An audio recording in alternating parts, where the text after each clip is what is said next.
இந்த கேரட்ல தோல் சீவணுமா சீவக்கூடாதா? நீட்டா போடணுமா இல்லை ரவுண்டா போடணுமா? மறந்துடுச்சு இதுக்குள்ள.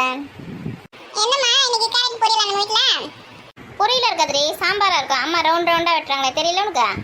அம்மா எனக்கு ரெண்டு பீஸ் கொடுங்கம்மா. ஒன்று கூட தர மாட்டேன் யாருக்கும். இந்த கேரட் வச்சு நான் அல்வா செய்ய போகிறேன்.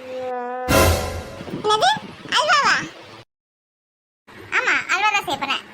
அதுக்கே எப்படி சாப்பிட்டு வரீங்க ரெண்டு பேரும்? போங்க உட்காந்து டிவி பாருங்க.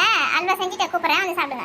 ஏண்டி உனக்கு ஞாபகம் இருக்கா? அம்மா ஒரு வாட்டி அல்வா செய்யறேன்னு செஞ்சு கொடுத்தாலே, 2 நாள் வாய் திறக்க முடியாம அவசரப்பட்டமே.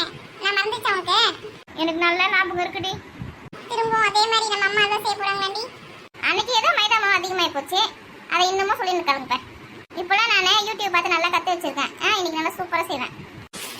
கேரட் அல்வாவில் மைதா மாவு போட்டிங்களா? ஆமாம், 1 கப்பு கேரட்டுக்கு 1 கப்பு மைதா மாவு போட்டேன். கேரட் அல்வாக்குலாம் மைதா மாவு போடக்கூடாது. ஒரே கேரட், சக்கரை, நெய் அந்த மாதிரி போடணும். அப்படியே சொல்கிறேன். நான் பார்த்த சேனலில் வந்து மைதா மாவு போடணும் தான் சொன்னாங்க.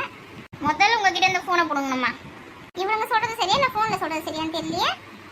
அம்மா கேரட் கட் பண்ணி மட்டும் கொடுங்கம்மா, நாங்கள் செஞ்சு தரோம் அல்வா. என்ன அசிங்கப்படுத்துறதுக்குன்னே பெற்று வச்சிருக்கேன். நீங்க சமைக்கிற சாப்பாடே சாப்பிட முடியாம கஷ்டப்பட்டு சாப்பிடணும். இல்ல அல்வாலாம் எதுக்குமா உங்களுக்கு இந்த தேவையில்லாத வேலைலாம்? எப்படியாவது போங்க, கேரட்லாம் கட் பண்ணி தர மாட்டேன். நீங்க செஞ்சு சாப்பிட்டா சாப்பிடுங்க. எதனா உனக்கு சொல்லக்கூடாது. மூஞ்சி தூக்கி வச்சு எப்படி உட்காந்துருக்காங்க பாரு.